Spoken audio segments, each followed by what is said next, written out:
is a video about the snowball effect with faults. So basically, if you're driving about as a learner and you make a mistake and then you go in your own head thinking about it, and then due to that you then make another mistake and then another mistake and then another mistake, and then it kind of turns into a bit of a disaster.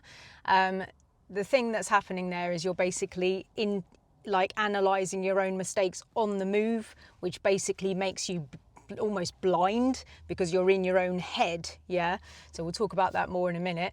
But this is also a video about the person behind and the pressure about the person behind. Now, if you follow this channel, you'll know that I put a post out the other day, and the post was basically like, what videos would you like me to make you? And one separate person said the snowball effect, and then another person said, can you talk about the pressure of the person behind and how we need to be careful that we don't try and do things out of our capabilities and abilities as we drive forward with somebody behind us. So I think that these two subjects are very much interwoven together.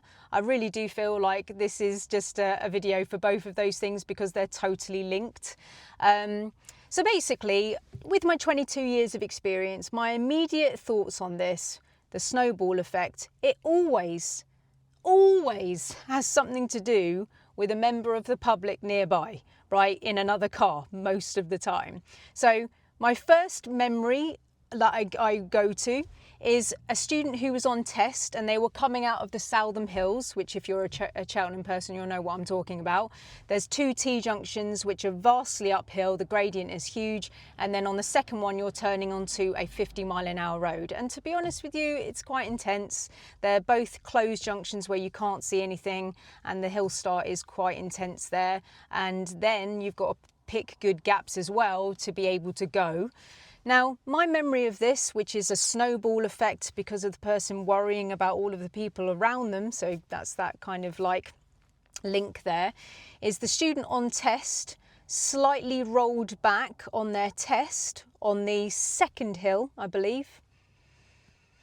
Yeah, the second hill where they have to turn onto the 50. Now, I was sat in this test, this is years ago, but I remember this person slightly rolling, and to be honest with you, wasn't even that bad, right? So yes, technically speaking, a roll on your test is a fail, yes, but it does depend on the amount. Like some of my students roll like a minuscule and they're like, oh my gosh, would I have failed there? And it's like literally we moved like a millimeter, you know, it was fine. But this person like rolled a little bit on their test, and then they would have panicked. I remember, this is a long time ago now, but I assumed that the person then panicked, worried about that, thought that he was hesitating as well, and then shot out of the junction. Yeah, I think he was then worried about slowing the person down. So we've got now a roll, what he thinks is a roll back, which was like in his mind a fail. Then he came out of the junction at slightly the wrong time. Then he absolutely gunned it down the road with it just wasn't safe enough. Like all three of us in the car were like, whoa, the car is like totally out of control right now. So that was like a three snowball effect with immediate effect, boom, boom, boom, boom, like mistake. And then because we were going too fast, I even think that we went through the 30 at the bottom of the road too fast as well. So that was like a 4-piece snowball effect. So he was worried about the first one. Then something else happened. Then it ricocheted onto another problem. Then another one because he was in his own head again, like thinking and analysing. Guys, my immediate advice to you is slow down. If it is safe to do so and a mistake has happened of that velocity, you just need to gather your thoughts and slow down. If you're in your own head analysing, as you continue to drive forward, it's almost like you create a blindness because you are so in your head, visualising, wondering whether that was a fail, wondering whether you've got away with it. Then you're almost totally shut off to what's going on in front of you, and then multiple dangerous things can happen to you after that because you're in your own head. Now, I know that is easier said than done. I do understand, But on your driving test, the only thing that you can possibly do in these moments is hang on to hope. That is the only thing you can do.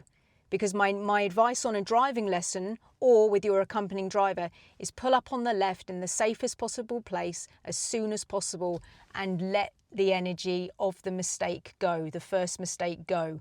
Don't continue driving if something's happened to you where you need to try and analyse. For example, if you're an experienced driver and you've actually got your driving licence, if somebody overtakes you and swears at you and gives you a hard time, when it's safe and the person's gone and they're nowhere near you and you're in a safe place, pull up on the left, when you're safe, and don't continue driving with all of that energy because you will become blind to what's going on around you because you'll be too much in your head, So if you're in a driving lesson, I would strongly recommend that you pull up if your driving instructor hasn't and you know that you're really analysing that. If you are on your driving test, that is probably not a possibility. I mean, you can say, do you mind if I pull up on the left? I'm feeling a bit stressed. You can say that, okay? But a lot of the time you are still doing your driving test. So you're going to have to hold on to hope that it was a minor. Because if you don't do that, what's going to happen is you are just going to analyse and analyse. Was that a fail? Was that a fail? Oh, what am I going to do now? Blah, blah, blah. And then if you are a qualified driver and somebody's shouting at you, swearing at you, then you're going to be in your own head analysing that afterwards. Like, was that me? Was that him? Is he horrible? Is she horrible? Did I deserve that? Did I do anything wrong? There's too much analysing when you're on the move, So if it is safe, have a break, Pull up on the left, try and analyse things, okay? If you're on your test, you're going to have to hold on to hope. I hope that was a minor. And carry on. I hope it was a minor. Now keep focused. What's next? What else? Okay. I think it would be a good idea for you to immediately go into commentary drive in your own head. Just be like, okay, there's a T-junction coming up. It's not my priority. There's a traffic light coming up. There's a pedestrian in the road. Start to talk about in your own head all of the hazards in front of you. Immediately put yourself into the present and what is going on. Because if you go into your head at that stage, especially on your driving test, you could snowball. My immediate advice is to just start in your head identifying the items and the dangers around you at that point. There's a turning on the left, there's a roundabout coming up.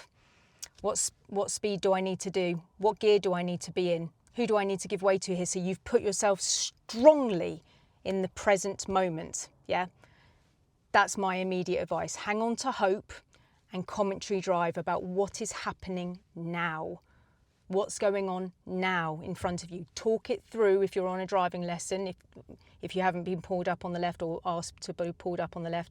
But on your driving test, commentary drive. All right, guys? It is because of potentially the people around you.